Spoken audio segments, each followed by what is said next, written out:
কোরআনের সবচাইতে যতগুলো দামি আয়াত আছে এর মধ্যে সবচাইতে দামি আয়াত কোনটি? হ্যাঁ, সবাই জানেন? এক দুইজন জানলে মানা যেত, এত মানুষ কিভাবে জানে? এগুলো সবাই তো এক একটা বক্তা, সবাই তো জানে। আমি কি বলবো, আমার তো বলার আগে সবার মুখে খই ফুটে।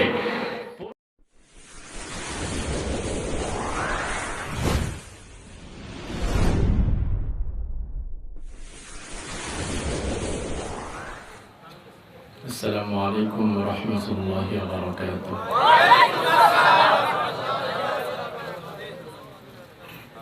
আলহামদুলিল্লাহি নাহমাদুহু ওয়া নাস্তাঈনুহু ওয়া নাস্তাগফিরুহু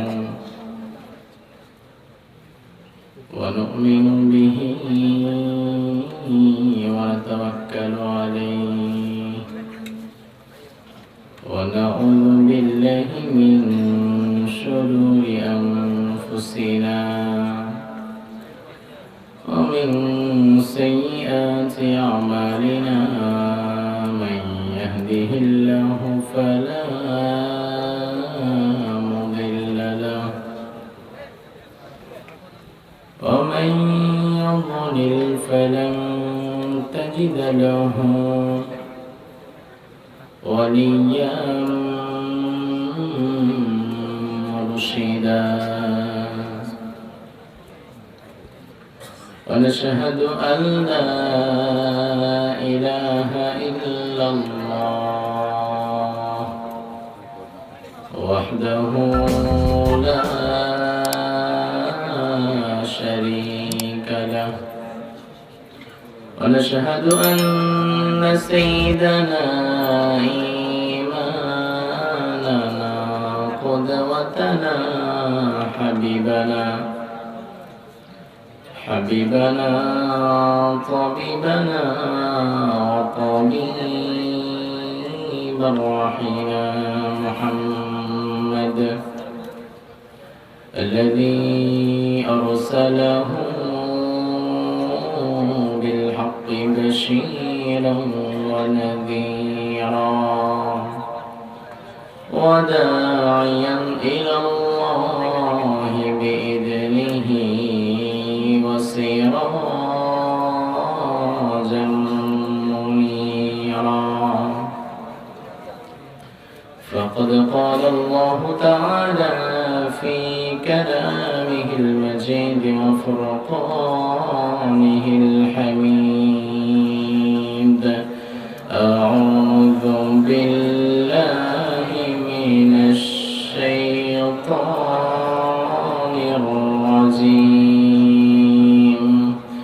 بسم الله الرحمن الرحيم إن الله وملائكته يصلون على النبي يا أيها الذين آمنوا صلوا عليه وسلموا تسليما اللهم صل على محمد وعلى آل محمد كما صليت على إبراهيم وعلى آل إبراهيم إنك حميد مجيد اللهم بارك على محمد وعلى آل محمد كما باركت على إبراهيم وعلى آل إبراهيم إنك حميد مجيد সকল প্রশংসার একমাত্র মালিককে সে আল্লাহর জন্য প্রশংসা করছি আমরা পড়ছি আলহামদুলিল্লাহ পড়েন আল্লাহু আকবার كبيرا والحمد لله كثيرا سبحان الله بكرة وأصيلا আমরা প্রশংসা করলাম কার? লক্ষ্মীপুরের মানুষ আল্লাহর প্রশংসা করে খুশি না বেজার? তো যারা যারা খুশি আওয়াজ করে বেশি একটু মহব্বতের সাথে বলেন তো আলহামদুলিল্লাহ। জীবনের সবখানে প্রশংসা করতে হবে কার? মাহফিলে আসার সময় কার? মাহফিল থেকে যাওয়ার সময়, কোনো কিছু খাওয়ার সময়, মানুষের হক মারার সময় আল্লাহর। কোন গোলামের হক নষ্ট করার সময় আল্লাহর প্রশংসা করা যাবে? কোন হারাম কাজ, কোন ইলিগাল ওয়ার্ক, যে কাজটা ইসলাম পারমিট করে না, এরকম কোন কাজে আল্লাহর প্রশংসা করা যাবে? সাপোজ আপনি কারো পকেটে হাত ঢুকিয়ে 500 টাকার একটা কচকচে নোট মেরে দিলেন, সে টেরও পেল না, এখন কি আপনি বলবেন যে আলহামদুলিল্লাহ আল্লাহ বাঁচাই দিছে? এখানে আলহামদুলিল্লাহ বলা যাবে? তার মানে কোন হারাম কাজে আল্লাহর প্রশংসা করা যাবে? সব হালাল কাজে আল্লাহর প্রশংসা করতে হবে। আপনারা যে আলহামদুলিল্লাহ বললেন, আল্লাহর প্রশংসা করলেন, এতে লাভ হলো কার? আল্লাহর। আপনি প্রশংসা করলে আল্লাহর কিছু বাড়বে? না করলে কিছু কমবে?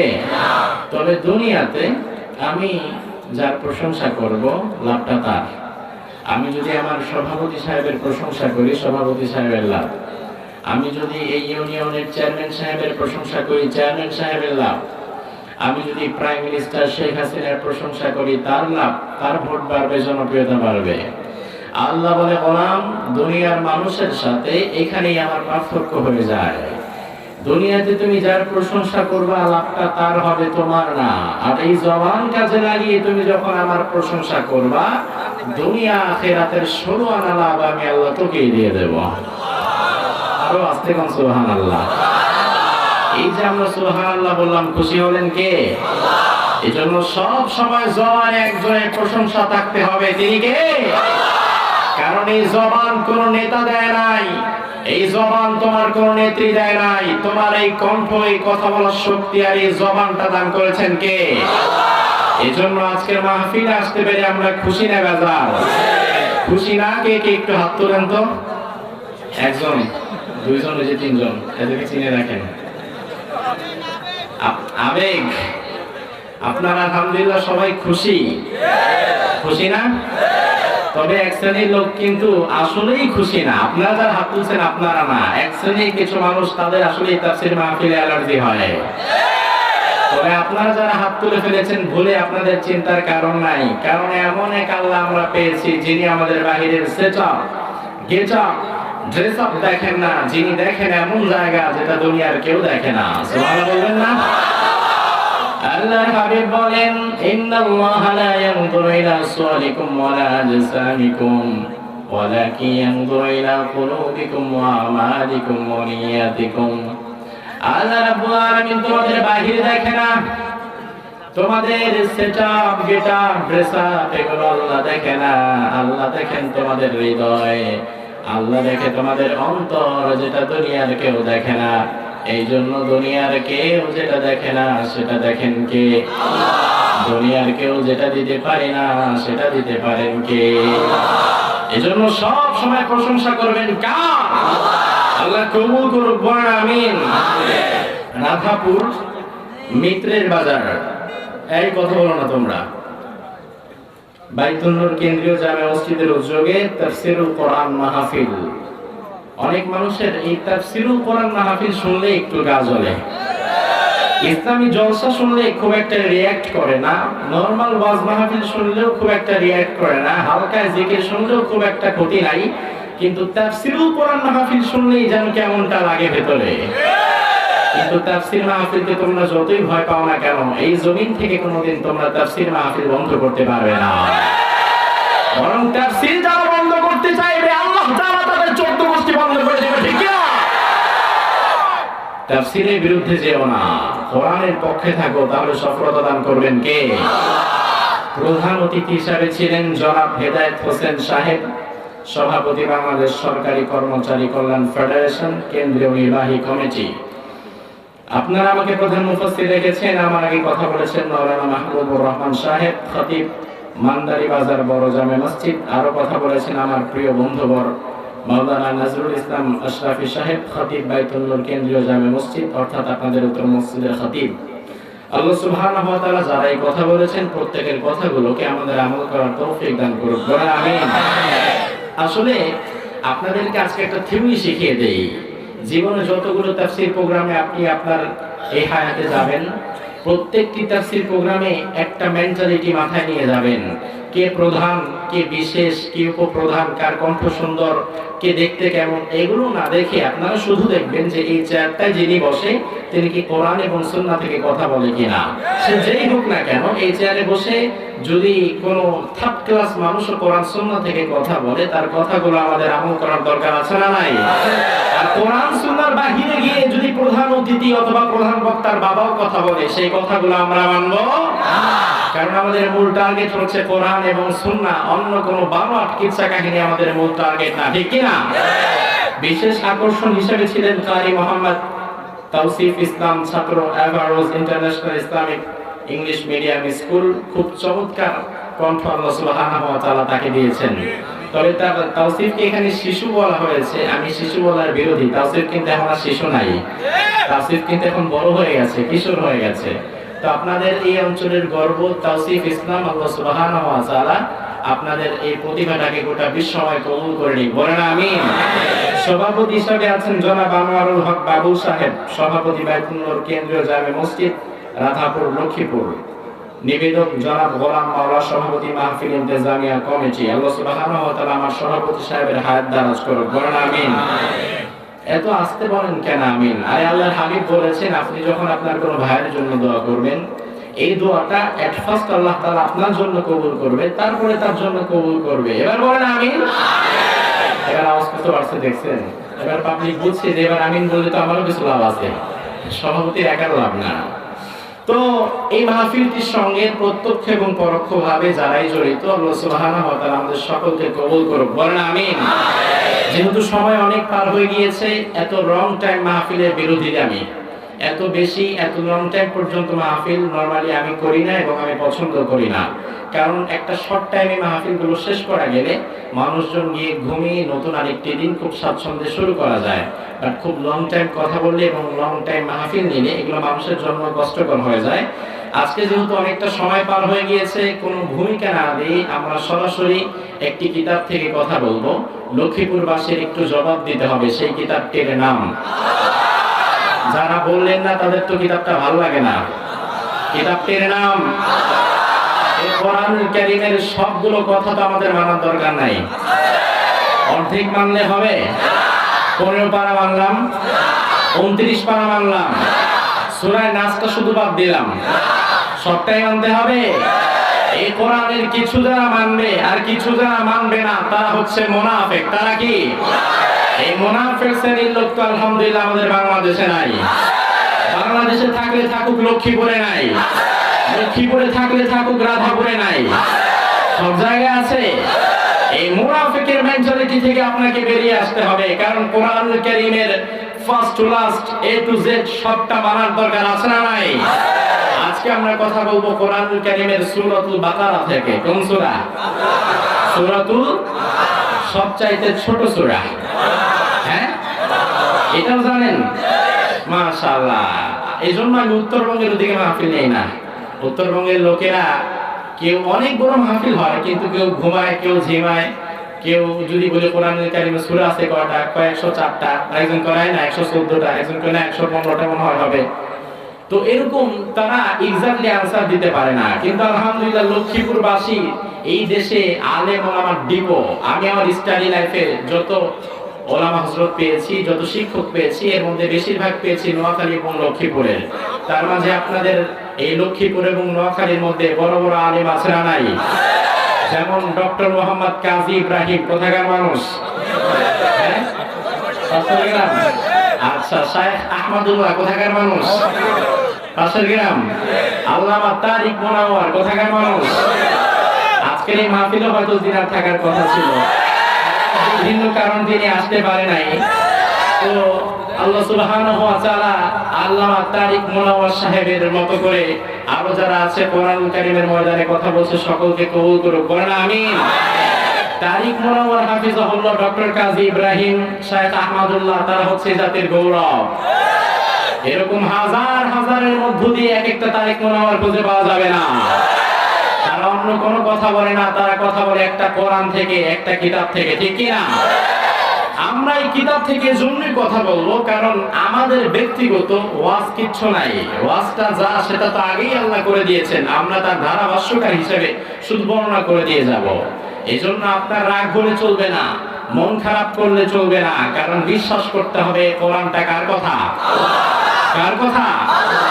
আল্লাহর কথা। এবার পড়েন, আউযু বিল্লাহি মিনাশ শাইতানির রাজীম, বিসমিল্লাহির রহমানির রহিম, আলিফ লাম মিম, যালিকাল কিতাবু লা রাইবা ফীহি, হুদাল লিল মুত্তাকিন। সুবহানাল্লাহ বলেন। আল্লাহ বলে গোলাম আলিফ লাম মিম, এই আলিফ লাম মিমের অর্থ দুনিয়ার কেউ জানে না? কেউ জানে না? কি চমৎকার করে আল্লাহ সুবহানাহু ওয়া তাআলা কোরআন কারীমটাকে সাজিয়ে দিলেন। সূরাতুল বাকারাকে আল্লাহ সুবহানাহু ওয়া তাআলা সাজিয়ে দিলেন। সূরাতুল বাকারা হচ্ছে the biggest সূরা অফ দ্য হোলি কোরআন, কোরআনুল কারীমের সবচাইতে বড় সূরা। সুবহানাল্লাহ বলবেন না? এই সূরার মধ্যে আল্লাহ সুবহানাহু ওয়া তাআলা আয়াত দিয়েছেন 286টি। কয়টি? রুকু দিয়েছেন 40টি। কয়টি? শব্দ দিয়েছেন 6221, অক্ষর দিয়েছেন 25500। এই সূরাটি মদিনায় অবতীর্ণ। অনেক সময় আমাদের কাছে অনেকে ফোন করে বলে, হুজুর রাতে ঘুমাতে পারি না, খারাপ স্বপ্ন দেখি, বা আমার ছেলেটা রাতে ঘুমিয়ে আছে, হঠাৎ খারাপ স্বপ্ন দেখে ঘুমটা ভেঙে যায়। অনেকের ঘুমের মাঝে এরকম খারাপ স্বপ্ন দেখে বা রাত্রিবেলা ঘুম হয় না, এরকমের লোক আছে না নাই? একটা চমৎকার দোয়া আজকে শিখিয়ে দিয়ে যায়, যে দোয়াটির উপরে যদি আপনি আমল করতে পারেন, আল্লাহ সুবহানাহু ওয়া তাআলা হোল নাইট, সারা রাত রহমতের ফেরেশতা দিয়ে আপনাকে পাহারা দিবে। সুবহানাল্লাহ বলবেন না? আল্লাহর হাবিব বলেন, মান ক্বারা বিল আয়াতাইন মিন আখির সূরাতিল বাকারাতি ফি লাইলাতিন কাফাতা।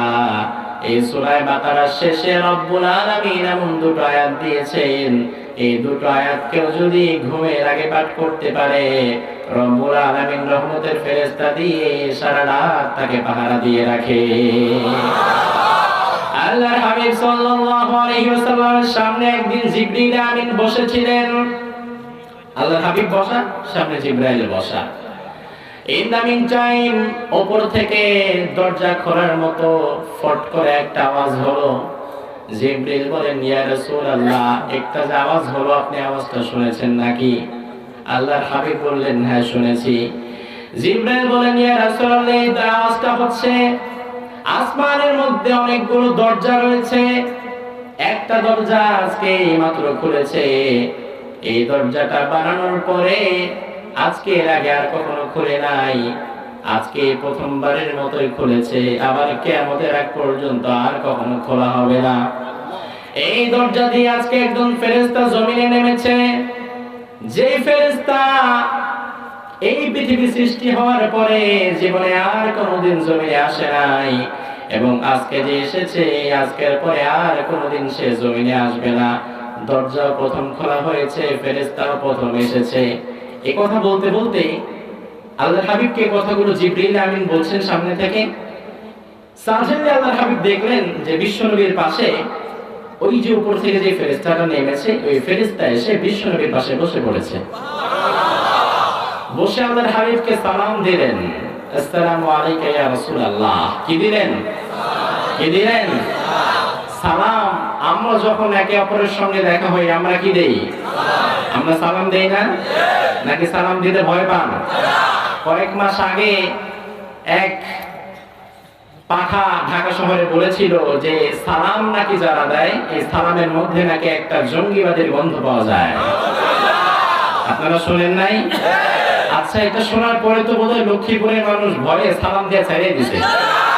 হ্যাঁ, তারা যতই আমাদেরকে জঙ্গির ট্যাগ লাগাক কেড়ে নিতে পারবে না, ঠিক কিনা? কারণ এই সালামের মধ্যে শান্তি আছে না নাই? রাত 3টার সময় আপনি রাধাপুর বাজার থেকে আপনার বাড়িতে যাচ্ছেন, পকেটের মধ্যে 20,000 টাকা, সামনে কিছু ছেলে দাঁড়িয়ে আছে, আপনি খুব ভয়ে আছেন, আহারে তারা যদি ডাকাতি করে ফেলে, তাদের পাশ দিয়ে যাওয়ার সময় তারা যদি আপনাকে সালাম দিয়ে দেয়, তাহলে কি আর ভয়টা থাকে? কারণ যে সালাম দেয় সে কখনো অপকর্ম করতে পারে না। তবে আমাদের দেশের অন্যান্য সালামের মতো না, আমাদের দেশে তো সালামের অনেক ভার্সন আছে। নির্বাচনের আগে শুরু হয়ে যায় অমুক নেতা সালাম নেন, অমুক নেতা সালামের ছোট এলাকায় থাকাই যায় না। ওই সালাম আর এই সালাম এক না। যে সালাম ভালোবেসে দেয়া হয়, অন্তর থেকে দেয়া হয়, এটাই হচ্ছে প্রকৃত সালাম। ভয় করে যে সালাম দেয়া হয়, এটা প্রকৃত সালাম না, এটা হচ্ছে তোমার ভয়ে মানুষ তোমাকে সালাম দিল, ঠিক কি না? জিবরিল আমিন এই কথা বলতে বলতেই ফেরেশতা আল্লাহ হাবিবের পাশে বসে গেলেন, বসে বললেন, ইয়া রাসূলুল্লাহ, আল্লাহ সুবহানাহু ওয়া তাআলা দুটো নূর গিফট হিসাবে আপনার উম্মতের জন্য আপনার মধ্য দিয়ে আল্লাহ তাআলা আজকে হাদিয়া পাঠিয়েছেন। সুবহানাল্লাহ বললেন না? আবার বুঝেন, হাদিয়াটা পাঠিয়েছেন কে? আল্লাহ যদি কোনো হাদিয়া দেয় সেটা কি নরমাল কোন হাদিয়া? আল্লাহর হাবিব বললেন কি, ওই ফেরেশতা বলল, গো নবী, রব্বুল আলামিন দুটো এমন নূর আজকে আপনাকে দিয়েছেন, যেই দুটো নূর আল্লাহর কাউকে দেয় নাই, অন্য কোন নবীকেই আল্লাহ দেয় নাই। একটি নূর হচ্ছে সূরাতুল ফাতিহা, আরেকটি নূর হচ্ছে সূরাতুল বাকারার শেষ দুটি আয়াতে কারিমা। এই দুটো নূর যারা তাদের জীবনে রাখবে, তাদের দুনিয়া আখিরাতটাকে নূরান্বিত করে দিবেন কে? আবার এই কোরআনুল কারীমের সবচাইতে দামি আয়াতটাই আল্লাহ সুবহানাহু ওয়া তাআলা সূরা বাকারার মধ্যে বলে দিয়েছেন। সুবহানাল্লাহ। আচ্ছা আপনারা বলেন তো, পুরো কোরআনের সবচাইতে যতগুলো দামি আয়াত আছে, এর মধ্যে সবচাইতে দামি আয়াত কোনটি? হ্যাঁ, সবাই জানেন? এক দুইজন জানলে মানা যেত, এত মানুষ কিভাবে জানে? এগুলো সবাই তো এক একটা বক্তা, সবাই তো জানে। আমি কি বলবো, আমার তো বলার আগে সবার মুখে খই ফুটে। পুরো মুখস্থ আছে। এই আয়াতুল কুরসির এত ফজিলত, এই আয়াতুল কুরসি যদি প্রত্যেক ফরজ নামাজের পরে কেউ তিলাওয়াত করে, ওই লোকটা মরতে দেরি, তার জান্নাতে যেতে দেরি হবে না। আবু হুরায়রা রাদিয়াল্লাহু আনহুর আয়াতুল কুরসির ব্যাপারে চমৎকার একটি হাদিস এসেছে সহিহুল বুখারীর মধ্যে। আবু হুরায়রার নাম শুনেছেন? আল্লাহর হাবিব সাল্লাল্লাহু আলাইহি ওয়াসাল্লাম মাদানী জিন্দেগিতে একবার যাকাত কালেকশন করলেন সব সাহাবীদের থেকে। যাকাত নিতে নিতে অনেক যাকাতের অর্থ জমা হয়ে গেলেন। আল্লাহর হাবিব যাকাতের অর্থ রাখার জন্য একটা বাইতুল মাল খুললেন, একটা ঘর বানালেন, সেখানে যাকাতের অর্থ রাখলেন। এখন যেই ঘরে অর্থ রাখা হয়, যেই ঘরে টাকা পয়সা সম্পদ রাখা হয়, ওই ঘরটা পাহারা দেওয়ার জন্য একজন দারোয়ানের দরকার আছে না নাই? আপনাদের রাধাপুর মিত্রের বাজার লক্ষ্মীপুরে টাকা রাখার জন্য ব্যাংক আছে না নাই? কিন্তু ব্যাংকের মধ্যে মনে হয় দারোয়ান নাই। দারোয়ান কি শুধু সকালেই থাকে না রাত্রেও থাকে? 24 ঘন্টাই থাকে। আর কেউ থাকুক আর না থাকুক, দারোয়ান থাকে। আল্লাহর হাবিব বলেন, আবু হুরায়রা, বাইতুল মালে অনেক টাকা জমা হয়ে গিয়েছে, অনেক সম্পদ জমা হয়ে গিয়েছে। এই সম্পদগুলো পাহারা দেওয়ার জন্য একজন দারোয়ানের দরকার। ও আবু হুরায়রা, আমি নবী চাচ্ছি তুমি বাইতুল মালের সম্পদ সংরক্ষণ করার জন্য নিয়োজিত হয়ে যাও। রাতে সবাই ঘুমিয়ে যাবে, তুমি কিন্তু ঘুমাতে পারবা না, বাইতুল মালের সামনে দাঁড়িয়ে থাকবা। আবু হুরায়রা রাদিয়াল্লাহু আনহু বলেন, নবী গো, চিন্তার কোনো কারণ নাই, পূর্ণাঙ্গ আমানতদারিতার সঙ্গে আমি আপনার মালগুলো পাহারা দেব। আবু হুরায়রা রাদিয়াল্লাহু আনহু বাইতুল মালের সামনে দাঁড়িয়ে গেলেন। রাত যখন 12টা বেজে গিয়েছে, মধ্যরাত, আবু হুরায়রা চিন্তা করলেন, আমার তো একটু পেশাবের প্রয়োজন হয়েছে, আমি একটু সাইডে গিয়ে পেশাবটা করে আবার চলে আসি। আবু হুরায়রা পেশাব করতে গেলেন, পেশাব করে এসে দেখে বাইতুল মালের তারটা ভেঙে কে যেন বাইতুল মালের ভিতরে ঢুকে গিয়েছে। আরে অবাক, পেশাব করতে গেলাম, এর মধ্যেই কি এমন চোর এসে তালা কেটে ভেতরে ঢুকে গেল?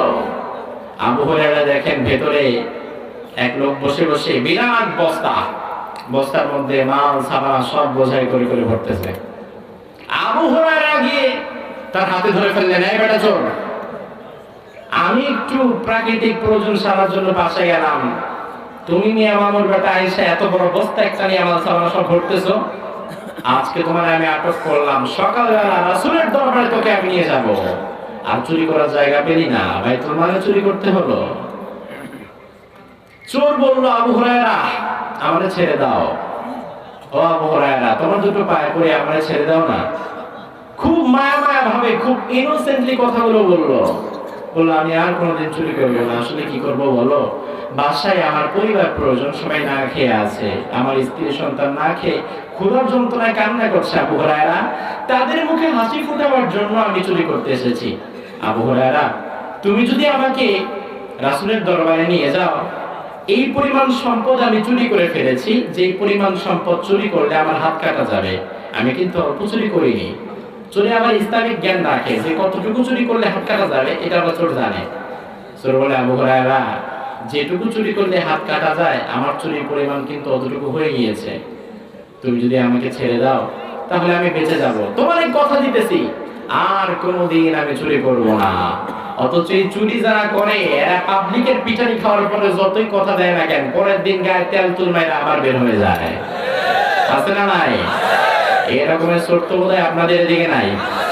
হ্যাঁ, এই দেশের মানুষ তারা শক্তের ভক্ত নরমের জম। যেমন মসজিদ থেকে আপনি এশার নামাজ পড়ে বের হয়েছেন, দেখলেন একজন জুতা চোর ধরা পড়েছে, কারো 150 টাকার জুতা চুরি করতে গিয়ে। জুতা চোর যদি ধরা পড়ে তাহলে আপনারা কি করবেন? মার দিবেন না? ছেড়ে দিবেন? জুতা চোরে ধরে এমন পিটানি পিটায় পাবলিক, জুতা চোরে 150 টাকার জুতা চোরে মারতে মারতে 1.5 লাখ টাকার জরিমানা ধরায় দেয়, এমন পিটানি পিটায়। অথচ আমার দেশে এই ছোট ছোট 150 টাকা 200 টাকার জুতা চোর মসজিদের জুতা চোরকে মারা হয়, আর যারা কলমের খোঁচায় মুহূর্তের মধ্যে 200 কোটি টাকা গায়েব করে ফেলে, এদেরকে ধরার কোনো নামগন্ধ নাই। ইসলাম এটা বলে না। ইসলাম বলে অপরাধ হবে সেই পরিমাণ, শাস্তি হবে সেই পরিমাণ। 150 টাকার জুতা চোর যে, সে তো 5 বছর চুরি করলেও 5 লাখ টাকা কামাতে পারবে না। পারবে? আপনি তাকে মার দিলেন। আমরা শক্তের ভক্ত নরমের জম হয়ে গিয়েছি। আমরা 150 টাকার জুতা চোরে মেরে আনন্দ পাই, অথচ 200 কোটি টাকার জুতা চোরে ফুলের মালা গলায় দেই। নাই? শিক্ষা নিতে হবে মুসলমান, চেঞ্জ করতে হবে। কারণ এই দিন বেশি দিন না, আগামী দিন হচ্ছে আল্লাহর কোরআনের দিন, আগামী দিন হচ্ছে ইসলামের দিন। আগামীতে যে সূর্য উঠবে, এই সূর্য কোন নাস্তিকবাদ আর ধর্ম বিরোধীদের সূর্য নয়, আগামী সূর্য হচ্ছে ইসলামের সূর্য। আগামী সূর্য হচ্ছে আল্লাহর কোরআনের সূর্য। কারণ আগামীতে একটি সুন্দর সমাজের অপেক্ষায় আমরা আছি, ঠিক কিনা? আবু হুরায়রা ধরে ফেললেন, নিয়ে যাবেন না। চোর বলল, আবু হুরায়রা মাফ করে দাও, জীবনে আর কোনোদিন আমি চুরি করার জন্য আসবো না। আবু হুরায়রা চোরের এই কাকুতি মিনতি দেখে আবু হুরায়রার মনটা গলে গেল। কারণ আবু হুরায়রা খুব নরম মনের মানুষ। আবু হুরায়রা বলল, ঠিক আছে, আর আসবা তোমার, আর আসবা না তো জীবনে? বলে, না আসবো না। চোর চলে গেল, আবু হুরায়রা ছেড়ে দিল। যাক, আসবে তো না, পেটের দায়ে চুরি করছে, ছেড়ে দেই। ইন দ্য মিন টাইম সময় গড়াতে গড়াতে ফজরের আজান হয়ে গিয়েছে। মসজিদে নববী থেকে আল্লাহর হাবিবের মুয়াজ্জিন, কি নাম? সবাই বলেন, সাদা না কালো? কিন্তু ইসলামের মধ্যে সাদা কালোর কোনো পার্থক্য নাই, ধনী গরিবের কোনো পার্থক্য নাই। বেলাল আজান দিয়ে দিল, আবু হুরায়রা মসজিদে নববীতে চলে গেল। বেলাল মুয়াজ্জিন, আর নামাজ যিনি পড়ালেন, যিনি ইমাম, তিনি কে? মুহাম্মদ সাল্লাল্লাহু আলাইহি ওয়াসাল্লাম। আল্লাহর হাবিব আযানের পরে নামাজ পড়ালেন ফজরের। নামাজ শেষ করে মুসল্লিদের দিকে ঘুরে বসা, এটা হচ্ছে সুন্নাহ। প্রত্যেক নামাজের পরে মুসল্লিদের দিকে ঘুরে বসতেন আল্লাহর হাবিব। ফজরে পরে ঘুরে বসলেন, বসে বললেন, আবু হুরায়রা আইনা আনতা, আবু হুরায়রা তুমি কোথায়? তুমি দাঁড়িয়ে যাও। আবু হুরায়রা দাঁড়িয়ে গেলেন সাহাবীদের মধ্য থেকে। আল্লাহর হাবিব বললেন, আবু হুরায়রা মা ফাআলা আসিরুকাল বারিহা, গত রাতে যে মেহমান তোমার কাছে এসেছিল সেই মেহমানের খবর কি? আপনারা বলেন মেহমান আসছিল নাকি চোর আসছিল? আচ্ছা, এই যে চোর আসছিল এটা আল্লাহর হাবিব জানলো কিভাবে? আল্লাহর হাবিব তো ওখানে ছিলেন না। আবু হুরায়রা বলে, ইয়া রাসূলুল্লাহ, আপনি যদি একটা ইঙ্গিত দিয়ে কথা বলছেন, একটু ধাক্কা দিয়েছেন, আমি কিন্তু বুঝছি। অন্যান্য সাহাবীরা কেউ কিছু বুঝে নাই। একজন আরেকজনের বলতেছে, কি রে আবু হুরায়রার বাসায় আবার কোন মেহমান আসলো? কোন সাহাবী বুঝে নাই। আবু হুরায়রা তো ঠিকই বলছে যে আসলে কোন মেহমানের কথা আল্লাহর হাবিব বলতেছে। আবু হুরায়রা বলে, ইয়া রাসূলুল্লাহ, আপনি কিসের কথা বলছেন আমি তো বুঝছি, আপনি তো চোরের কথা বলছেন। আমি চোর কোথায় সেটা বলার আগে আপনি আমাকে এটা জবাব দেন, চোর যে আমার কাছে আসছিল এটা আপনি জানলেন কিভাবে? আল্লাহর হাবিব বলেন, আবু হুরায়রা, গত রাতে তোমার সাথে যা ঘটেছে সেটা আরশে আজিমের মালিক আল্লাহ তাআলা আমাকে জানিয়ে দিয়েছে।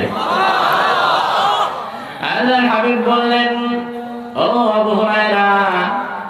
আবু হুরায়রা বলে, ইয়া রাসূলুল্লাহ, গত রাতে যে চোর আমার হাতে ধরা পড়েছে, আমি চেয়েছিলাম এই চোরকে আজকে সকালবেলায় মসজিদে নিয়ে আসবো।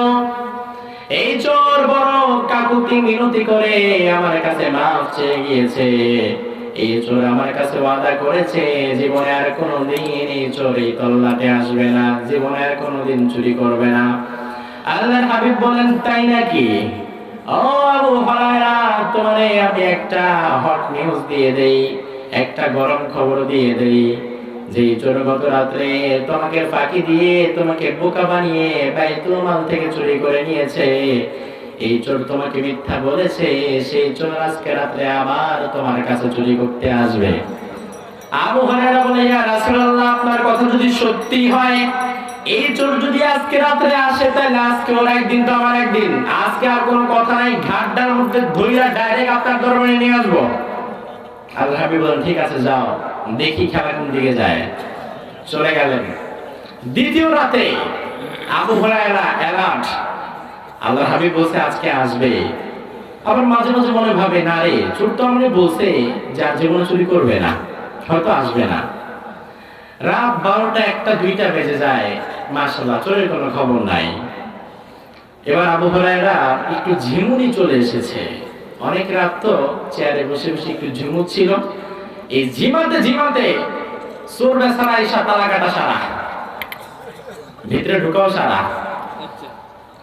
চোখ মেলে দেখি সর্বনাশ, বাইতুল মালের দরজা তো খোলা। কি রে, সত্যি তো রাসূলের হট নিউজটা সত্যি, এই চোর তো আবার আজকে আসছে। প্রথম দিন গিয়ে চোরে হাতে ধরছিল, আজকে আর হাতে না, আজকে কোথায়? আপনারা এটাকে কি বলেন? ঘাড় না ঘেটি? ঘেটি, ঘাড় ঘেটি যাই বলে নাকি, ঠাপ করে ধরছে। প্রথম দিন তুই আমার কাছে এত কাকুতি মিনতি করলি, আজকে তুই আবার আসছিস? তুই তো আমার ওয়াদা করছিলি যে তুই আর কোনোদিন আমার কাছে আসবি না। এবার চোর দু চোখের পানি ছেড়ে দিয়েছে, আবু হুরায়রা ছেড়ে দাও।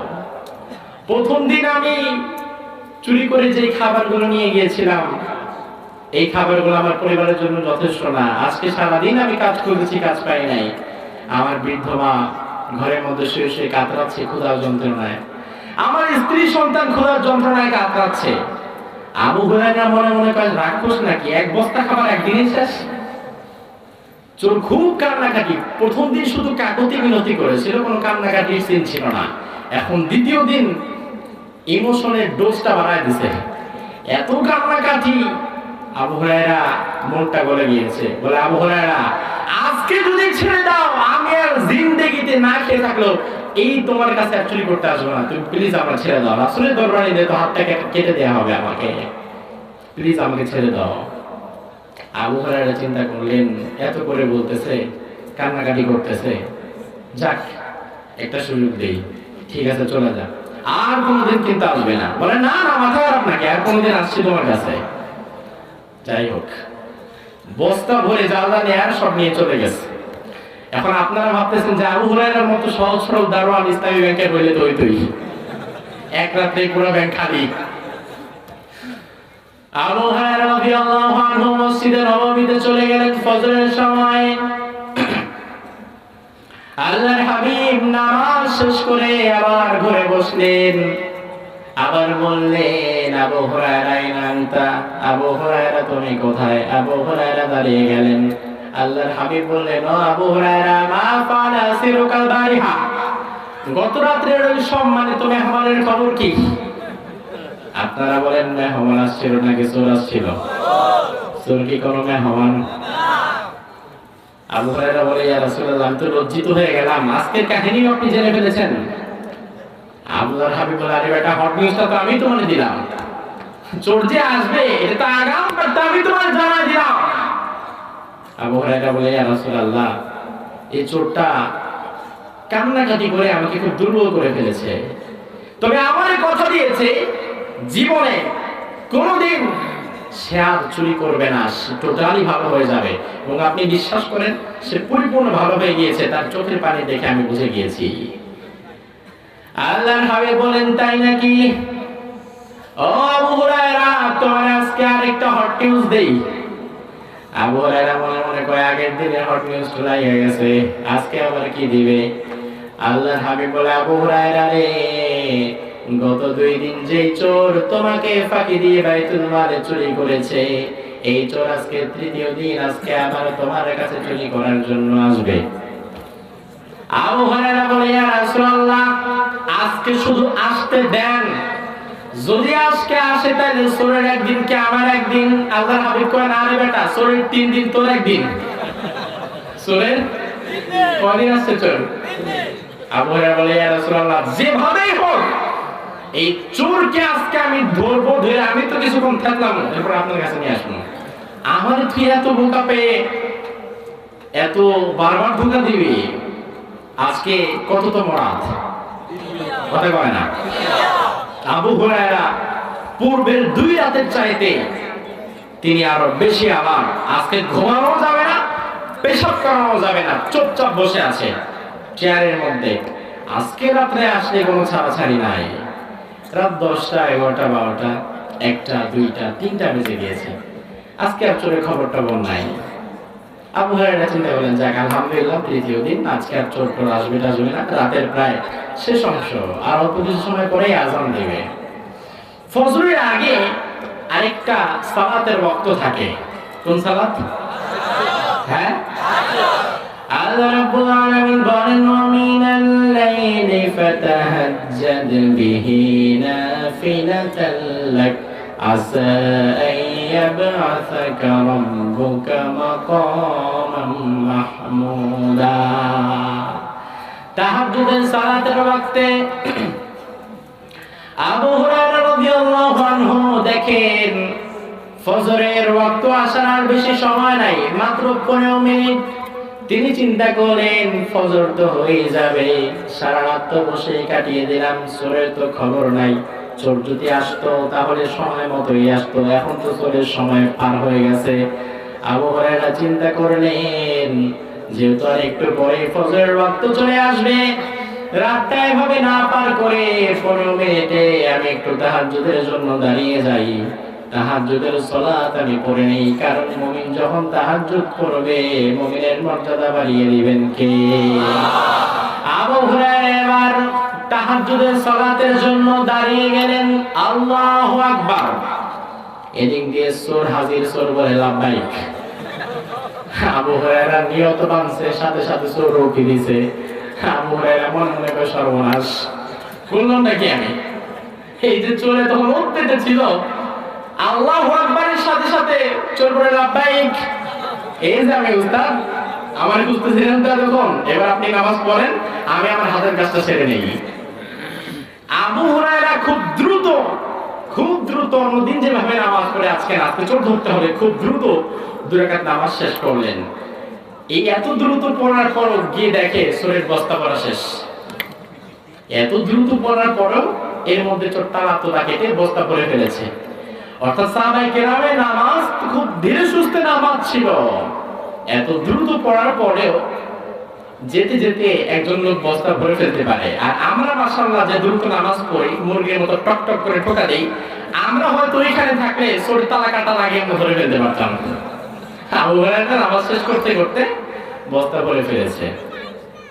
এবার আজকে এই চোর আজকে কতবারের মতো চুরি করতে এলো? তৃতীয়বার। আপনার বাসায় ধরেন কেউ চুরি করতে আসলো, একদিন মাফ করে দিলেন, 2 দিন করলেন, কিন্তু 3 দিনের দিন কি আর মাফ করা যায়? আবু হুরায়রা ধরে ফেললো, খুব রাগ, আজকে তোরে আর ছাড়বো না, এত তোর বাপ মরুক আর তোর মাই মরুক, তোর 14 গোষ্ঠী না খায় মরুক, তোরে আর আজকে ছাড়তেছি না। চল বেটা, ফজরে আজান হয়ে যাবে একটু পরেই, তোরে মসজিদে নববীর মধ্যে নিয়ে আমি বাঁধা রাখি, এরপরে আল্লাহর হাবিব আসলে তোর বিচার হবে। এবার চোর কান্নাকাটি করতে করতে আবু হুরায়রার পায়ে পড়ছে। আবু হুরায়রা বলে, না, কোনো লাভ হবে না, আজকে তোরে আমি নিয়ে ছাড়বো, তোর জন্য আল্লাহর হাবিবের কাছে 3 দিন আমি লজ্জিত হয়েছি, আজকে তোকে আমি নিয়ে ছাড়বো, কোনো কান্নাকাটিতে লাভ হবে না। চোর বলে, আবু হুরায়রা, আমি যদি তোমাকে একটা দামি সম্পদ দেই তাহলে কি ছাড়বা নাকি? আবু হুরায়রা বলে, আরে বেটা চোর, বাইতুল মাল থেকে চুরি করে তুই চুরের জিনিস আবার আমারই দিবি। অর্থাৎ দেখা গেল একজন চোর আপনাদের ইসলামী ব্যাংকে ঢুকেছে, চুরি করেছে 10 কোটি টাকা, আসার সময় দারোয়ান তাকে ধরেছে, সে দারোয়ান 1 লাখ টাকা দিয়ে দিচ্ছে, আপনি আমার ছেড়ে দেন, এটা আপনারা দিলাম, দারোয়ানের চাকরি থাকবে? আবু হুরায়রা বলে, চোর বেটা, তুই আমার সম্পদ, আমার পাহারা দেওয়ার সম্পদ চুরি করে আবার আমারই ঘুষ দিতেছিস। চোর বলে, আবু হুরায়রা, তোমারে আমি সম্পদ ঘুষ দিব না, জাগতিক কোন সম্পদ আমি তোমাকে আজকে ঘুষ দিব না, এমন একটা সম্পদ আমি তোমাকে আজকে শিখিয়ে দেব, যে সম্পদটা, যে দোয়াটা তুমি যদি পড়ো, রব্বুল আলামিন জান্নাতের মালিক আল্লাহ তোমারে বানিয়ে দিবে। আরো আস্তে করে সুবহানাল্লাহ। অর্থাৎ চোর বলতেছে তো, এই জন্য পাবলিক সুবহানাল্লাহ বলতে সাহস পায় না, যে চোরের কথা, তো চোর আবার কি শিখাবে, এখানে আবার সুবহানাল্লাহকে বিপদ করুন নাকি? না, চোর হলো কি হবে? ইমানদার, বুঝে, জ্ঞানবান। আবু হুরায়রা বলে, বেটা তুই চোর, তুই আবার আমারে এমন সুন্দর দোয়া শেখা দিবি, আমি রাসূলের সাহাবী আর তুই একটা সিজকা চোর, তুই তালাকে দে, চুরি করিস, তুই আমারে দোয়া শেখাবি? চোর বলে, আবু হুরায়রা দেখো, চোর হতে পারি কিন্তু আমি কিন্তু ইমানদার, তোমার এমন একটা দোয়া শেখা দেব যেটা পড়লে আল্লাহর জান্নাত আল্লাহ তোমারে দিয়ে দিবে, এত চমৎকার একটা দোয়া শেখা দেব। এখন সাহাবায়ে কেরামের মনে দুনিয়ার কোনো সম্পদের লোক না, কিন্তু তাদের মনে জান্নাতের আশা আছে না নাই? আবু হুরায়রা এবার আস্তে আস্তে বলতে শুরু করছে, চোর বুঝছে যে কি ওষুধ দিলে গলানো যাবে। আবু হুরায়রা বলে, সত্যি এমন কোন দোয়া তুমি জানো নাকি? চোর বলে, আবু হুরায়রা, এমন একটা দোয়া শিখিয়ে দেব যেটা দিলে তোমার জান্নাত আর মিস হবে না। আবু হুরায়রা বলল, আচ্ছা ঠিক আছে, শেখাও। চোর বলে, না না, এত কাঁচা আমি করি না, আগে আমার ওয়াদা দাও যে শিখা দিয়ে তুমি আমারে ছেড়ে দিবা। আবু হুরায়রা, চোর বলে, আবু হুরায়রা, তুমি কিন্তু রাসূলের সাহাবী, রাসূলের সাহাবী কখনো মিথ্যা বলতে পারে না, রাসূলের সাহাবী কখনো ওয়াদা খেলাফ করতে পারে না। এদিক দিয়ে চোর বেটা বাবাজি ওয়াদা খেলাফ করছে 3 দিন, আরেকজনের ওয়াদা খেলাফ না করার সবক দেয়, অথচ উনি ওয়াদা খেলাফ করে বসে আছে পরপর 3 দিন। এরকম ওয়াদা খেলাফকারী কিছু মানুষ বাংলাদেশে আছে না নাই? এটা দেব, সেটা দেব, আমি আসলে রাস্তাঘাটগুলো সব কার্পেট দিয়ে, মার্বেল পাথর দিয়ে টাইলস করে দিব, উনি আসার পরে মাশাআল্লাহ রাস্তার সালবাগুলো উঠা রাস্তা যাচ্ছিল তাও নাই, এরকম ওয়াদা দেয়। চোর বলে, দেখো আবু হুরায়রা, তুমি তো রাসূলের সাহাবী, খুব ভদ্র, তুমি পাম দিচ্ছে, তুমি কিন্তু শিখায় দিলে আর আমাদের ধরতে পারবা না, ওয়াদা দাও, তুমি কিন্তু ওয়াদা খেলাফ করতে পারবা না। আবু হুরায়রা চিন্তা করলেন, জান্নাতের একটা অমূল্য সম্পদ তিনি আমাকে দিবেন, ঠিক আছে যা, ছেড়ে দেবো, শেখা। এবার চোর বলে, আবু হুরায়রা, আল্লাহ রাব্বুল আলামিন সূরাতুল বাকারার মধ্যে এমন একটা আয়াত দিয়েছেন, যে আয়াতে কারিমার নাম হচ্ছে আয়াতুল কুরসি। এই আয়াতটা যদি 5 ওয়াক্ত ফরজ নামাজের পরে তুমি পড়তে পারো, তোমার মরতে দেরি, তোমার জান্নাতে যেতে দেরি হবে না। আবু হুরায়রা পরদিন একটু পরে ফজরে আযান হয়ে গেল, আবু হুরায়রা ওদিকে তাকাতে চোর বাবাজি দৌড়। আবু হুরায়রা মসজিদে নববীতে চলে গেলেন, আল্লাহর হাবিব ইমামতি করলেন, নামাজ শেষ করে আবার সাহাবীদের দিকে ঘুরে বসলেন। ও আবু হুরায়রা, কোথায় তুমি? দাঁড়িয়ে যাও। ও আবু হুরায়রা, মা ফাআলা সিরুকাল বারিহা, গত 3 দিন যে মেহমান তোমার কাছে এসেছিল, ওই মেহমানের কি খবর? আজকে তুই মেহমানকে আমার সামনে নিয়ে আসার কথা ছিল। আবু হুরায়রা বলল, ইয়া রাসূলুল্লাহ, আমারে মাফ করে দেন, আমি তো ওই মেহমানকে আজকেও ছেড়ে দিয়েছি। আল্লাহর হাবিব কি বলে আবু হুরায়রা বোঝে, আবু হুরায়রা কি বলে আল্লাহর হাবিব বোঝে, কিন্তু সাহাবায়ে কেরাম সব একবারে দিকে একবার ওদিকে। ওই কিরে কোন মেহমান, কিরে কারে ছাড়ছে, কিরে কারে নিয়ে আসবে, সব মাথার উপর দিয়ে যাচ্ছে, কিন্তু মূল রহস্য জানে কয়জন? দুইজন জানে, আবু হুরায়রা এবং আল্লাহর হাবিব। আবু হুরায়রা বলল, নবী, তাকে তো আজকেও আমি আপনার কাছে আনতে পারি নাই, ছেড়ে দিয়ে এসেছি। আল্লাহর হাবিব বলে, আবু হুরায়রা শুনে নাও, গত রাত্রে, গত 3 দিন যেই চোর মানুষের বেশ ধরে তোমার কাছে চুরি করার জন্য এসেছে, এই চোর আর কেউ নয়, এই চোরটাই হচ্ছে মূলত ইবলিস শয়তান।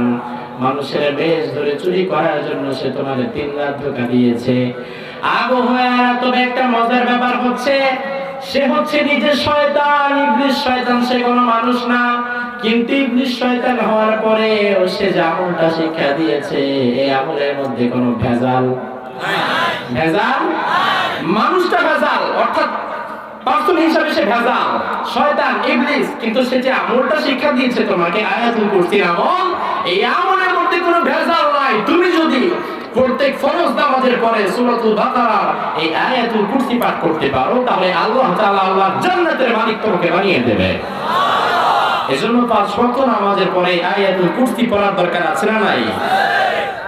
আল্লাহ রাব্বুল আলামিন সূরার শুরুতে আলিফ লাম মিম দিয়েছেন, এগুলোর অর্থ আল্লাহ ছাড়া কেউ জানে না।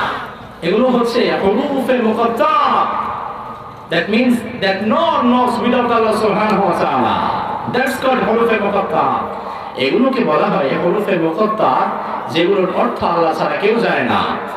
মুফাসসিরিনে কেরামের ব্যাখ্যায় বলেছেন, হাদা সিররুম বাইনাল্লাহি ওয়া বাইনা রাসূলিহি, এটা হচ্ছে আল্লাহ এবং আল্লাহর রাসূলের মধ্যে একটা গোপন ব্যাপার। এরপরে আল্লাহ রাব্বুল আলামিন বলেন, যালিকাল কিতাব, এটা এমন কিতাব মানে অন্য কোনো কিতাব না। এমন কিতাব বলতে আল্লাহ কোন কিতাব বুঝিয়েছেন? কোন কিতাব? এই কিতাব এমন এক কিতাবের নাম আল্লাহ রাব্বুল আলামিন কোরআনুল কারীমে বললেন, ইন্না আরাদনাল আমানাতা আলাস সামাওয়াতি ওয়াল আরদি ওয়াল জিবাল فأبين أن يحملنها وأشفقن منها وحملها الإنسان। এটা এমন কিতাব যার ভার বহন করতে পারে এমন কোন পাহাড় দুনিয়ায় নাই। এটা এমন কিতাব যার ভার বহন করতে পারে এমন কোন সাগর দুনিয়ায় নাই। এই কিতাবের ভার বহন করেছে একমাত্র মানুষ। এই কিতাবের ভার বহন করেছে মানে হচ্ছে এই কিতাব ধরে আছেন, তার মানে ভার বহন করা না। এই কিতাব যদি আমরা আমাদের জীবনে পূর্ণাঙ্গ না মানি, তাহলে ভার বহন করা হবে না। আল্লাহ রাব্বুল আলামিন এই কিতাব দিয়েছেন শুধুমাত্র ঘরের মধ্যে লক্ষ্যে রাখার জন্য না, শুধুমাত্র মাহফিল আগে তেলাওয়াতের জন্য না। এই কিতাব আল্লাহ দিয়েছেন যেন এই কিতাব দিয়ে আল্লাহ রাব্বুল আলামিনের এই সমাজটাকে যেন আমরা পরিচালিত করতে পারি, ঠিক কি না? এজন্য এই কিতাব শুধুমাত্র মাহফিলে থাকবে ব্যাপারটা তা না। এই কিতাব যেমন মাহফিলে থাকবে, এই কিতাবটা ঠিক তেমন ভাবে সংসদে থাকতে হবে, সব জায়গায় থাকতে হবে। তার কারণ হচ্ছে এই কিতাবটা যেখানেই থাকে সেখানে শান্তি না অশান্তি। লক্ষ্মীপুরবাসী জবাব দাও, এই কোরআনটা যেখানে থাকে সেখানে শান্তি না অশান্তি? যেমন আমি মাহফিল ওঠার আগে আপনাদের এলাকার এসপি সাহেব তিনি আমার কাছে আসলেন, দেখা করে গেলেন। আমি বললাম বসেন। তিনি বললেন না হুজুর, আসলাম, পরিবেশ পরিস্থিতি দেখে গেলাম, যদি দরকার হয় তাহলে আবার আসবো। আমি বললাম হয়তো আর দরকার হবে না। তার কারণ হচ্ছে আজকে যদি এই সময়ে এই জায়গায় বাংলাদেশের কোন পলিটিক্যাল একটা মিটিং হতো, কোন রাজনৈতিক দল একটা সভা ডাকতো, তাহলে ওই রাজনৈতিক দলের ওই সভাটাকে বাহারা দেওয়ার জন্য, ওখানে শৃঙ্খলাকে সঠিক রাখার জন্য police, army, BDR, RAB, cobra, চিতা যা আছে সব থাকার দরকার হতো। ঠিক না? ঠিক না?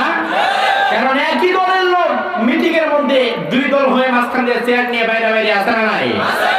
কিন্তু এই কিতাবটা এমন একটি কিতাব, কানের শোনা কথা বিশ্বাস করবেন না, নিজের চোখে দেখেন। আমরা এই বছর জানুয়ারিতে, গত বছর জানুয়ারিতে বাংলাদেশের অন্যতম বিগেস্ট প্রোগ্রাম, তাফসীর প্রোগ্রাম, আকিজ গ্রুপের প্রোগ্রাম, শেষের দিন আমি ছিলাম, আমির হামদা ভাই ছিল, লক্ষ লক্ষ মানুষের জামাত।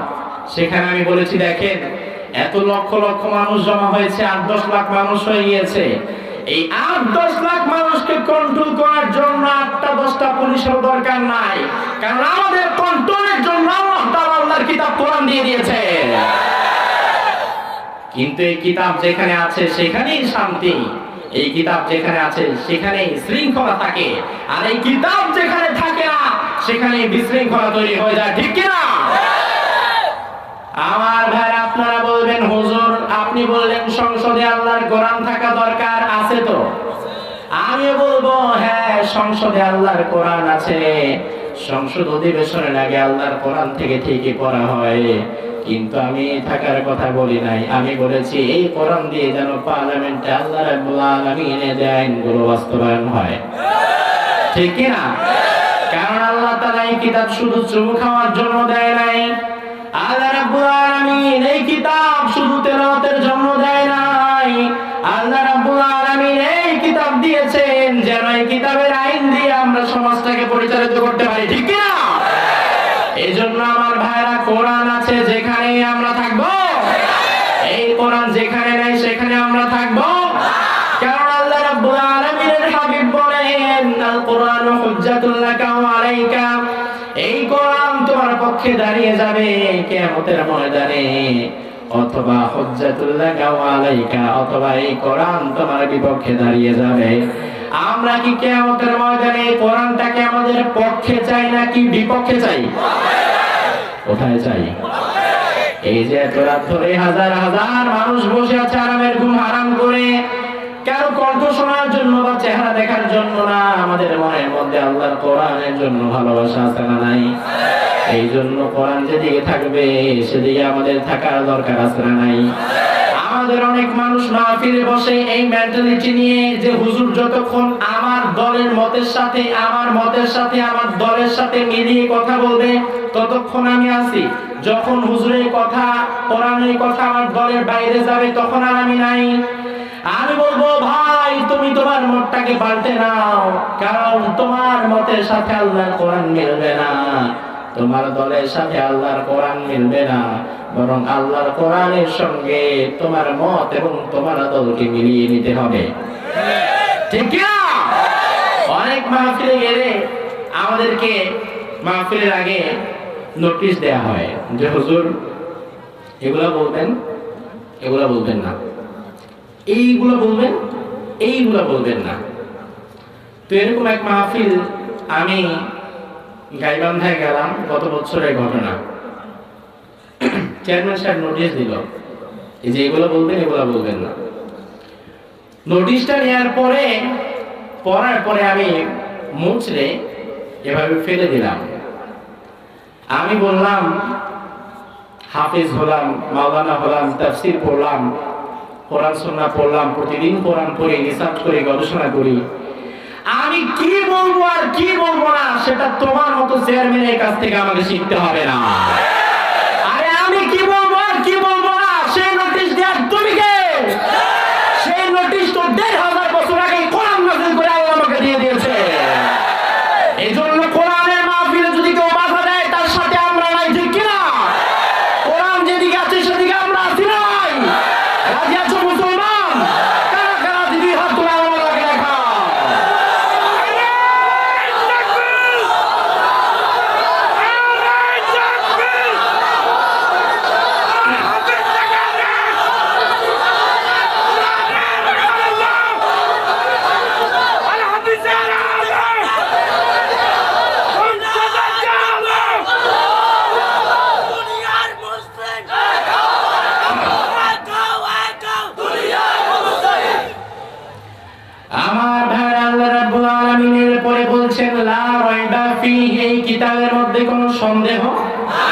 আছে? there is no doubt in it, কোন সন্দেহ আল্লাহ তাআলার এই কোরআনুল কারীমের মধ্যে নাই। মক্কার কাফেররা বলে না, এই কোরআনের মধ্যে অবশ্যই সন্দেহ আছে। এই কোরআনের বিরুদ্ধে কথা বলে এরকম কিছু পাবলিক বাংলাদেশে আছে না নাই? শাহরিয়ার কবির নাই? নামটা কি সুন্দর নাম, হ্যাঁ, মুরগি কবির। কিছুদিন আগে শাহরিয়ার কবির সে বলতেছে যে আপনারা যে আমার এই যে মুরগি সোরা মুরগি কবির বলেন, এগুলো কিন্তু আল্লাহর কোরআনে নাই। আমার ভাইরা নাম রাখে শাহরিয়ার কবির, নাম রাখে আসিফ মহিউদ্দিন, কত সুন্দর সুন্দর ইসলামিক নাম, কিন্তু কোরআনের বিরুদ্ধে সব কথা, কোরআনের বিরুদ্ধে সব কাজ আছে না নাই? এরা নাকি এদের বড় বড় বুদ্ধিজীবী, এরা এমন বুদ্ধিজীবী, তাদের বুদ্ধি শুনে সমাজ কখনো ভালো হয় না, বরং তাদের বুদ্ধি দিয়ে সমাজ আরো খারাপ হয়। এই সমাজকে যদি ভালো করতে হয়, এই সমাজ থেকে যদি দিহান আনুষ্কা মুক্ত করতে হয়, শাহরিয়ার কবিরের বুদ্ধিতে দিহান আনুষ্কা কমবে না, বরং শাহরিয়ার কবিররা হচ্ছে দিহান আনুষ্কার ফ্যাক্টরি, ঠিক কিনা? এদের কথায় উস্কে উস্কে আজকের সমাজে দিহান এবং আনুষ্কা তৈরি হচ্ছে। দিহান আনুষ্কা তো মারা গিয়েছে, এখন বিচার চাচ্ছে দিহানের। আমি বললাম দিহানের বিচারের বিপক্ষে আমি না, দিহানের বিচার করতে হবে এর পক্ষেই আমি। তার আগে এই সমাজে দিহান এবং আনুষ্কা যারা তৈরি করেছে, আমি সেই বুদ্ধিজীবীদের বিচার চাই। যেই শাহরিয়ার কবিরেরা টেলিভিশনের মধ্যে এসে বলে রাত 12টা 1টায় তো একটা ইউনিভার্সিটির মেয়ে বাহিরে থাকতেই পারে, এটা তো কোনো সমস্যা না, সে তো তার বয়ফ্রেন্ডের সাথে থাকতেই পারে। আমি মনে করি এই কথা বলে সে যুবক যুবতীদেরকে খারাপ করার জন্য আরো বেশি উস্কে দিয়েছে। তার এই কথার জন্য সমাজে আজকে দিহান এবং আনুষ্কা তৈরি হচ্ছে, ঠিক কিনা? এই জন্য আমি বলি দিহানের যদি ফাঁসি হয়, দিহানের ফাঁসি দেওয়ার আগে মুরগি জনাব শাহরিয়ার কবিরকেও ফাঁসিতে ঝোলাতে হবে। দিহানের ফাঁসি দেওয়ার আগে এই দিহানকে অঢেল টাকা পয়সা দিয়ে, নারী এবং মদ দিয়ে দিহানের যে বাবা নষ্ট করেছে, সেই বাবারও এই সমাজে বিচার হতে হবে। দিহানের বাবা মা, আনুষ্কার বাবা মার বিচার হওয়ার দরকার আছে না নাই? গ্রুপ স্টাডির নামে মেয়েটা বের হয়ে যায় রাত বিরাতে। কিসের গ্রুপ স্টাডি? গ্রুপ স্টাডি খাওয়াই দিছে ভালো মতো। এখান থেকে শিক্ষা নাও, নিজের মেয়ের প্রতি, নিজের ছেলের প্রতি আরো বেশি যত্নবান হওয়া দরকার আছে না নাই? আমি ঢাকায় বললাম দিহান এবং আনুষ্কার বিরুদ্ধে কথা বলে আপনাদের কি লাভ? কারণ আমার মনে হয় দিহান এবং আনুষ্কার ঘটনাটা এটা পত্রিকায় এসেছে, প্রকাশ পেয়েছে, এজন্য লাফালাফি করতেছেন। কিন্তু আমার তো মনে হয় বাংলাদেশের আনাচে কানাচে প্রত্যেক দিন এরকম দিহান এবং আনুষ্কার ঘটনা ঘটছে। শুধুমাত্র দুটো কারণ।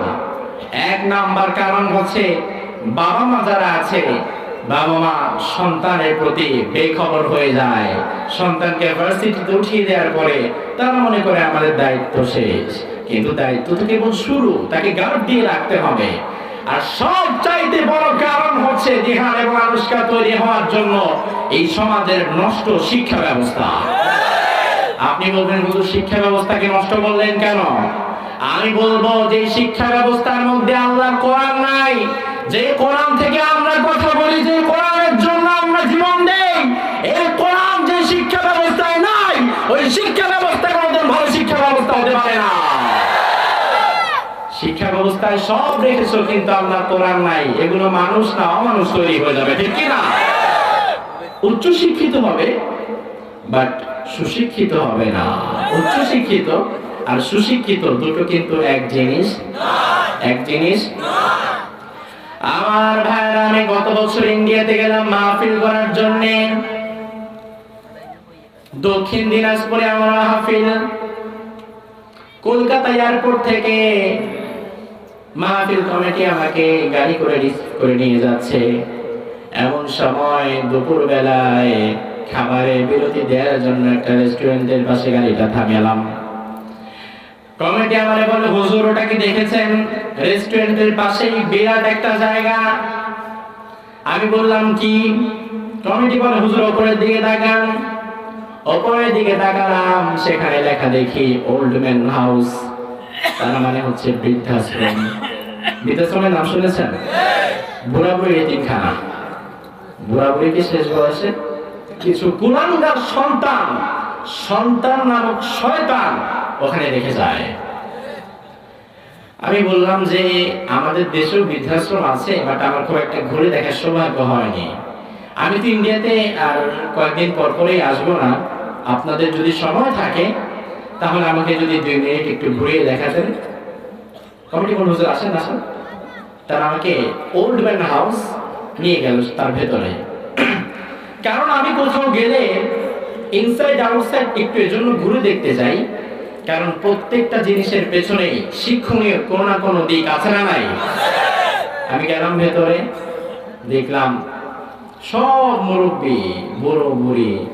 ভেতরে দেখি বিরাট রুম, এক সিরিয়ালে অনেকগুলো খাট, আবার ছোট ছোট রুম, এক এক রুমে 8টা করে খাট, 10টা করে খাট। বুড়ো বুড়িরা কেউ একসাথে 5-7 জন বসে গল্প করতেছে, একসাথে কেউ মাঠে বসে আছে, কেউ খাবার দাবার খাচ্ছে, কেউ মুড়ি খাচ্ছে। তো হঠাৎ এক বুড়ির বেডের পাশে আমার চোখ আটকে গেল। তার বিছানার পাশে একটা সাইনবোর্ড লেখা, সাইনবোর্ড বলতে সে নিজেই হাতে কলমে লিখেছে, লিখে তার বিছানার পাশে রেখে দিয়েছে। সেটা দেখে আমার চোখ আটকে গেল। কয়েকবার আমি পড়লাম তার সাইনবোর্ডে কি লেখা, পড়ার পরে মুখস্থ করে নিলাম, এরপরে ছবিও তুলে নিলাম যাতে এটা আমি না ভুলি। এরপরে বাংলাদেশে আসার পর একটা ফেসবুক স্ট্যাটাসও দিয়েছিলাম এটা নিয়ে। ওই বৃদ্ধা মহিলা ওই সাইনবোর্ডটির মাঝে লিখে রেখেছে, আচ্ছা আপনাদের কষ্ট হচ্ছে? আর 5টা মিনিট বলি। হ্যাঁ, আমরা বেশি সময় নেব না, যেহেতু প্রায় 12টা বেজে যাচ্ছে। 12টার উপরে আলোচনা একদমই মোটেই নেওয়া ঠিক না, যেহেতু আমরা অনেক লং টাইম করে ফেলেছি। আমরা অল্প সময়ের মধ্যে শেষ করব। আমি দেখলাম ওই বুড়ি তার মাথার কাছে একটা সাইনবোর্ড লিখে রেখেছে। সেখানে এই মহিলা তার সন্তানকে উদ্দেশ্য করে লিখছে, বাবা তুই তোর সন্তানকে উচ্চ শিক্ষিত নয়, লক্ষ্মীপুর ভাষী কান খুলে শোনেন, মনোযোগ আছে? শুনতেছেন?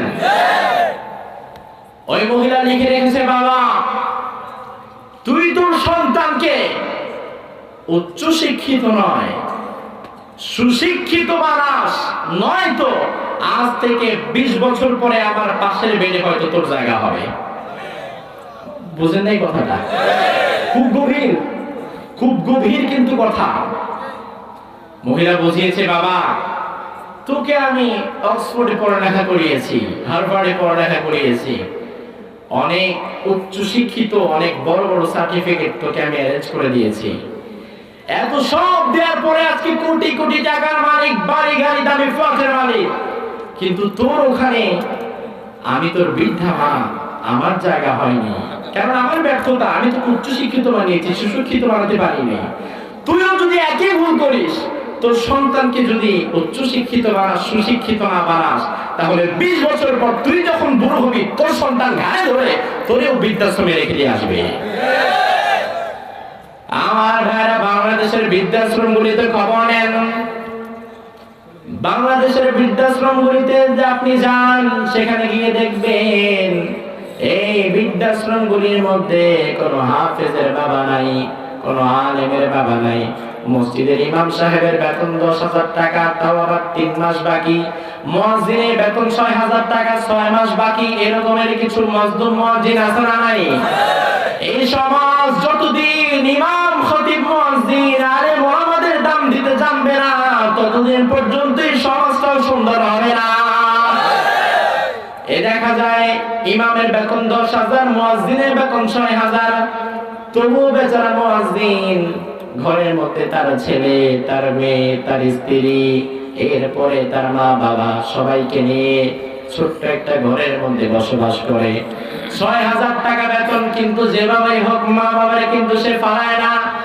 আপনি আপনাদের বৃদ্ধাশ্রমগুলোতে খবর নেন, বাংলাদেশের বৃদ্ধাশ্রমে যারা থাকে আপনি খবর নেন, সেখানে গেলে দেখবেন কোনো হাফেজ, আলেম, ইমাম, মুয়াজ্জিনের বাবা মারা নাই।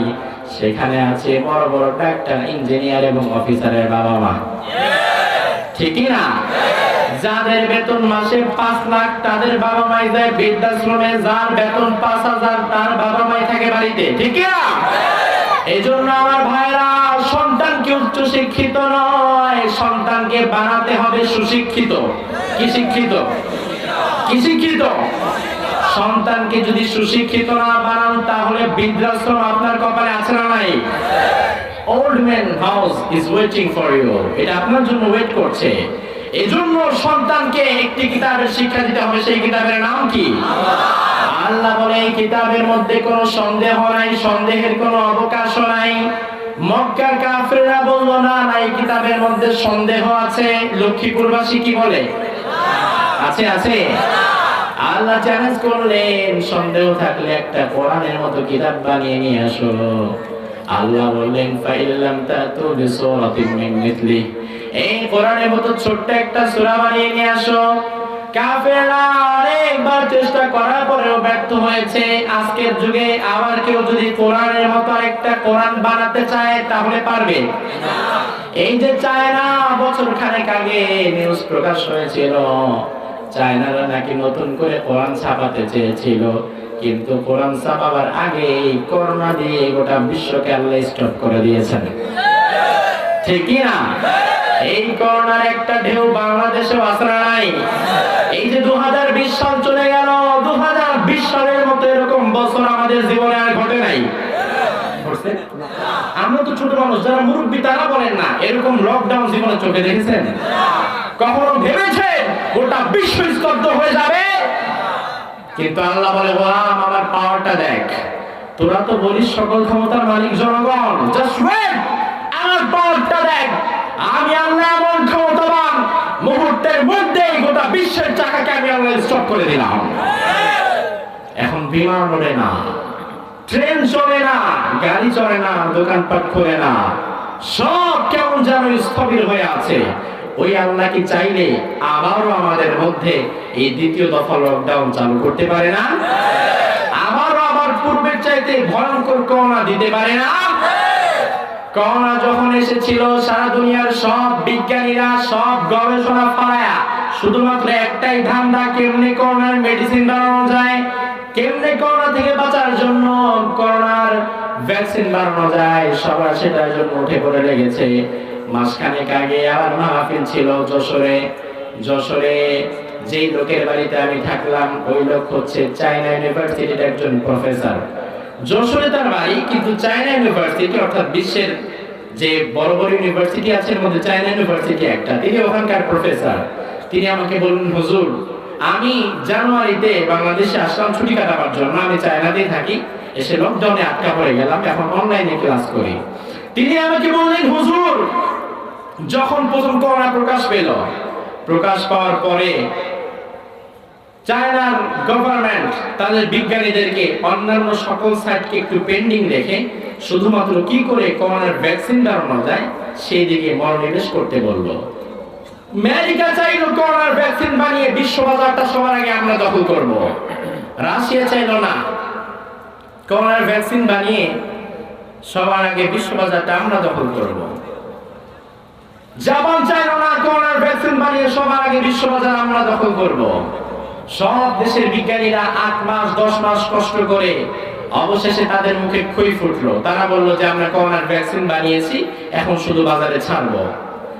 যেই না মাত্র বিজ্ঞানীরা করোনার ভ্যাকসিন বানালো, কিছু কিছু বিজ্ঞানী সরাসরি বলে ফেললো করোনাকে আর ভয় পাওয়ার দরকার নাই, করোনার বিরুদ্ধে মোকাবেলার জন্য আমরা বিজ্ঞানীরা শক্তিশালী মেডিসিন আমরা বানিয়ে নিয়ে এসেছি, যে মেডিসিন দিলে করোনা আর আমাদের কোনো ক্ষতি করতে পারবে না। এবার আপনারা বলেন, আল্লাহ যদি কোনো আযাব দেয়, আল্লাহ যদি কোনো গজব দেয়, তার বিরুদ্ধে মোকাবেলা করতে পারে এরকম শক্তি দুনিয়ার কারো আছে? যখন বিজ্ঞানীরা বলেছে করোনার সাথে আমরা মোকাবেলার জন্য নতুন ভ্যাকসিন নিয়ে আসছি, আল্লাহ বলে তাই নাকি? আল্লাহ এবার বলে করোনা এবার তুই তোর রূপটা পাল্টে ফেল। এবার বিজ্ঞানীরা বলে হায় হায়, আমরা গবেষণা করে দেখলাম যেই মাত্র ভ্যাকসিনটা আমরা বাজারে ছাড়াবো তখনই আমরা দেখলাম করোনা তার নিজের রূপকে পাল্টে ফেলে পূর্বের চেয়ে আরো ভয়ঙ্কর ভাবে আবার আক্রমণ শুরু করেছে। সেই খবর আছে না নাই? টিভি মিডিয়ায় দেখবেন বিজ্ঞানীরা আবার বলছে, প্রেস ব্রিফিং করে, যে করোনা কিন্তু দ্বিতীয় দফা তার রূপ পাল্টে ভয়ঙ্কর ভাবে আক্রমণ শুরু করেছে। আমরা যে 10 মাস 7 মাস কষ্ট করে ভ্যাকসিন বানালাম, আমাদের এই ভ্যাকসিন এখন নতুন করোনার কাছে কিছুই না। এখন এই নতুন করোনা মোকাবেলা করতে হলে আবার 10 মাস 7 মাস গবেষণা করে আমাদেরকে আবার নতুন ভ্যাকসিন বানাতে হবে। আর এই 8 মাস 10 মাসের মধ্যে তো মানুষ সব মরে শেষ।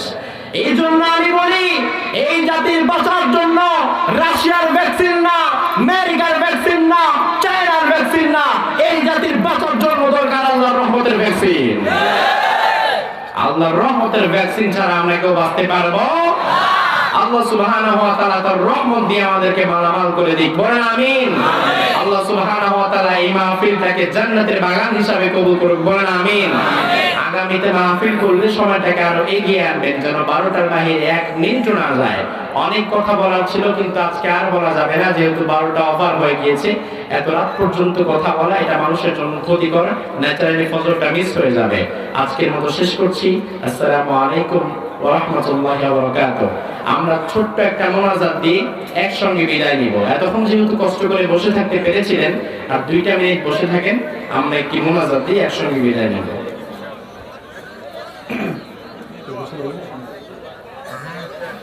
اللهم آمين. لا إله إلا هو الحليم. سبحان ربك رب العرش العظيم.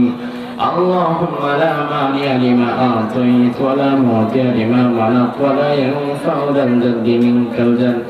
اللهم صل وسلم على نبينا محمد صلى الله عليه وعلى آله وأصحابه وبارك وسلم. ربنا ظلمنا أنفسنا وإن لم تغفر لنا وترحمنا لنكونن من الخاسرين. ربنا آتنا في الدنيا حسنة وفي الآخرة حسنة وقنا عذاب النار. ربنا اغفر لنا ولوالدينا وللمؤمنين يوم يقوم الحساب. وأفوض أمري إلى الله إن الله بصير بالعباد. رب ارحمهما كما ربياني صغيرا. রব্বুল আলামিন সারা জীবনের গুনার বোঝা কাঁধে নিয়ে, লজ্জিত চেহারাটা নিয়ে, গুনামাখা হাত নিয়ে এই লক্ষ্মীপুরের রাধাপুর মিত্রের বাজার তোমার কিছু কোরআন প্রিয় যুবকেরা, কোরআন প্রিয় গোলামেরা কোরআন কারীমের একটি সুন্দর তাফসীরের বাগান জমিয়েছে। রব্বুল আলামিন এই গভীর রাতে দুনিয়ার সব অফিস আদালত বন্ধ হয়ে গিয়েছে। রব্বুল আলামিন আমরা বিশ্বাস করি সব অফিস আদালত যদিও বন্ধ হয়ে গিয়েছে, কিন্তু তোমার রহমতের অফিস তো তুমি আল্লাহ এখনো বন্ধ করো নাই। রব্বুল আলামিন গভীর রজনীতে কোরআন কারীমের তাফসীরের মাহফিল থেকে তোমার কোরআন প্রিয় গোলামদেরকে নিয়ে তোমার দরবারে হাত তুলেছি। রব্বুল আলামিন আজকের মাহফিলটাকে তুমি জান্নাতের বাগান হিসাবে আল্লাহ কবুল করে নাও। দূর দূরান্ত থেকে আমার যত কোরআন প্রিয় যুবকেরা ছুটে এসেছে, আমার এই লক্ষ্মীপুরের কলিজার টুকরো যুবকদেরকে সাইয়েদনা ওমর ফারুকের ইমানে শক্তি দান করে দাও। রব্বুল আলামিন যত মুরব্বিরা এসেছেন, মুরব্বিদেরকে সাইয়েদনা আবু বকরের মতো কবুল করে নাও। রব্বুল আলামিন যত বাচ্চারা এসেছেন, তাদেরকে হাসান হোসেনের মতো কবুল করে নাও। যত মা বোনদের মাইকানে আমাদের মাইকের আওয়াজ যাচ্ছেন, মা বোনদেরকে সাইয়েদাতুনা আয়েশা, খাদিজা, ফাতেমার মতো কবুল করে নাও। রব্বুল আলামিন সব বাধা বিপত্তিকে উড়িয়ে দিয়ে কোরআনুল কারীমের সমাজ যেন এই জমিনে আমরা প্রতিষ্ঠা করতে পারি সে তৌফিক দান করে দাও। রব্বুল আলামিন আমরা যারা হাত তুলেছি, আমাদের অনেকের মা নাই, অনেকের বাবা নাই।